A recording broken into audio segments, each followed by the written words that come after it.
আসসালামু আলাইকুম। সবাই কেমন আছেন? আলহামদুলিল্লাহ আমি ভালো। আজ পাবদা মাছ দিয়ে বেগুন দিয়ে রান্না করব।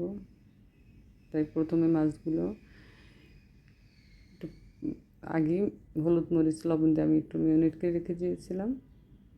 তো এখন মাছগুলো একে একে সুন্দর করে একটু ভেজে নিব। এই তো মাছগুলো ভাজা হচ্ছে। তারপরে একটু তেলের ভিতরে পেঁয়াজ টেস্ট একটু ভেজে নিলাম।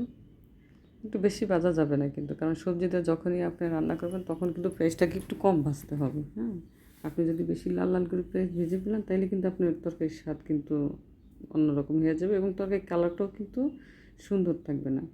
সো আমি একে একে হলুদ গুঁড়ো, মরিচ গুঁড়ো সব কিছু, আদা বাটা, রসুন বাটা, ধনে গুঁড়ো সব কিছু দিয়ে দিচ্ছি। এখন মশলাটাকে একটু ভালোভাবে একটু কষিয়ে নিতে হবে। কষিয়ে তো তরকারিটা দিয়ে দিলাম।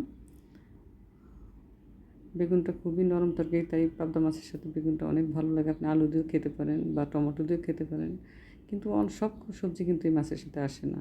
হ্যাঁ, যেহেতু মাছটা খুবই নরম, তাই এই সফট সবজিগুলি এই মাছের সাথে বেশি ভালো হয় আর কি। এই তো নাড়িয়ে চাড়িয়ে অবশ্যই একটু কিছুক্ষণ চুলার উপরে রাখবো।